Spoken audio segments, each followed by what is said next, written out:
Okay, sa video na to, ang gagawin natin is mag-install tayo ng continuous ink supply system sa bagong model ng Epson, which is the Epson T13. Okay? Ang Epson T13 is the upgrade of the Epson T10. Okay, ganito ang itsura po niyan.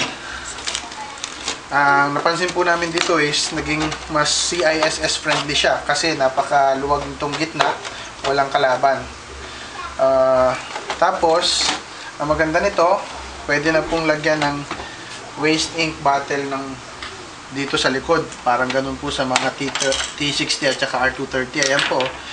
Pagka umabot po sa punto na punong-puno na yung foam, lahat po ng printer ay merong foam sa loob. Lahat po ng printer ng Epson as far as I know. So pwede pong tanggalin yan. No? Ito pong tinatanggal dyan. Yan po yung tubo niya, tapos nilalabas na lang. Kasi lahat po ng mga printer ay meron pong tinatawag, lahat po ng Epson printer may tinatawag na operations. Sa T13, I believe ang operations nito ay parehas din sa T10, which is mga around 9,000 operations. Ang ibig sabihin po ng operation is, kapag tinurn on mo yung printer, minus 1 operation. Turn off, minus 2. Every time na may activity ka dito sa printer, at naka-power on siya, yun po ay considered na minus dun sa operations niya, which is 9,000 ang total. Kaya po kaya po nilagay yung operations na yan, parang limit yun ng Epson para ma-identify kung yung foam sa ilalim ng printer na to is punong-puno na. Siyempre, ang mga foam po or sponge ay hindi po yan nakaka-hold ng sobrang daming liquid. So, as a comparison, ito po yung T10. Ito ang itsura ng T10, which is mas malaki, mas matangkad siya. Tapos may kalaban po tayo dito pag nilagay po natin itong continuous ink. Kadalasan po dati ginagawa namin, pinapasok pa namin yan dyan. Tapos hilahin mo yan, tapos sasalpak mo dyan. So ganyan po ang procedure namin dyan sa paglalagay. Ngayon, ang T10 pati, pag nilagay mo ng waste ink bottle sa likod, ito kailangan tanggalin mo yung buong casing.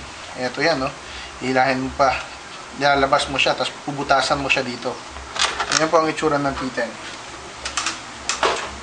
So, ang T13, yung po sa mga nakabili sa amin at gusto pong i-set up ang kanilang T13, ito po ang video kung paano i-set up.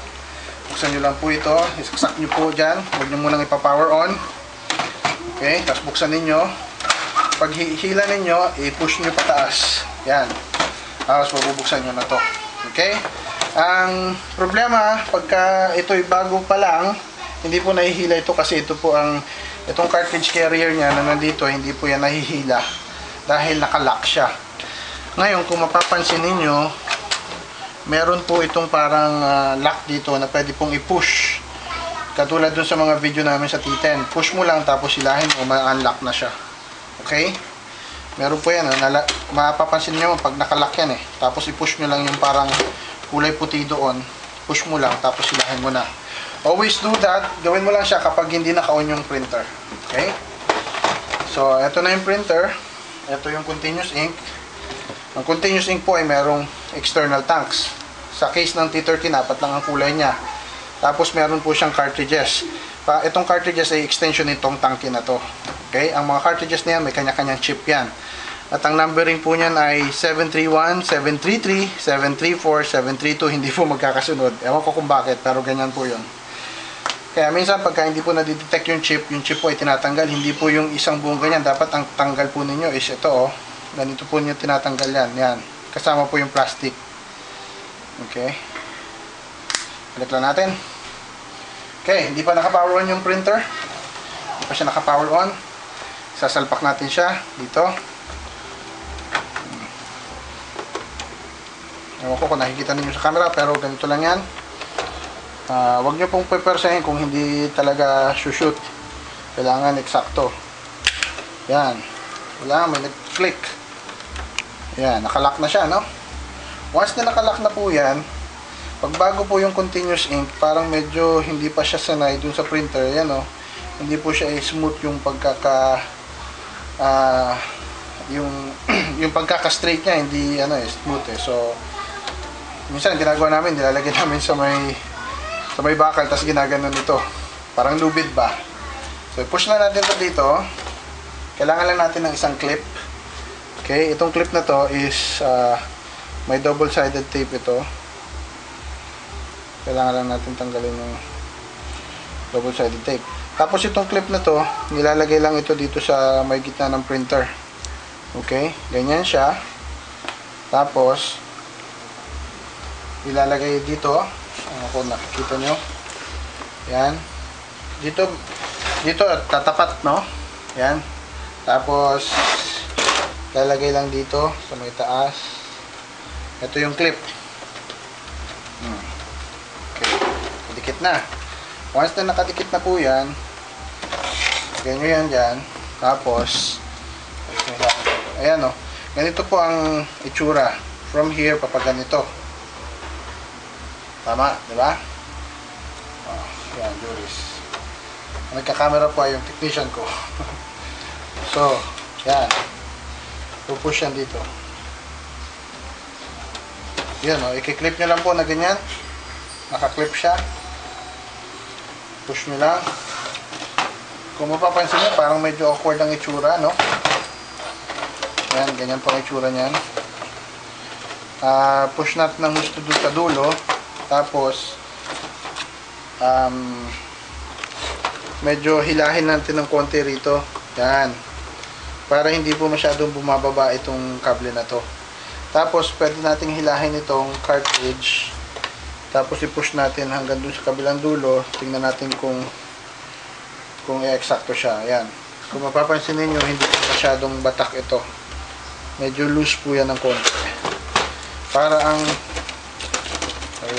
para ang ano niya, ang galaw niya medyo smooth kasi ganyan ang gagalaw yung printer eh.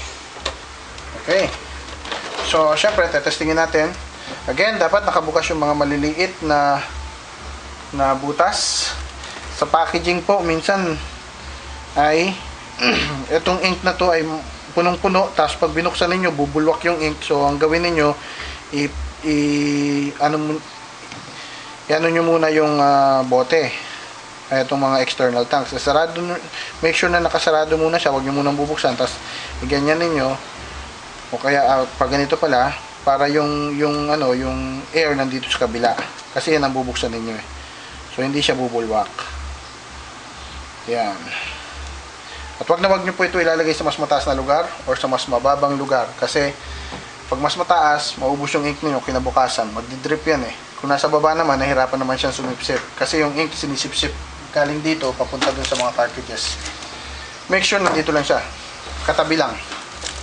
Okay, so nakasaksak po itong printer na to.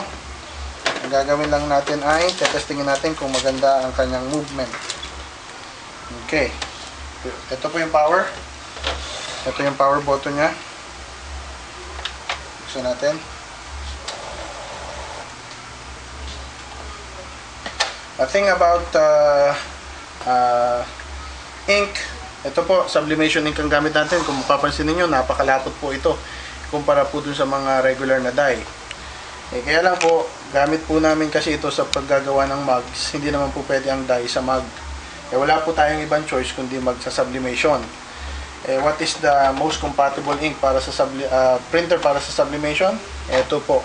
Ito pong Epson T10 o kaya T13. Okay, mapapansin niyo ang nangyari. Nagkaroon ng parang ilaw dito.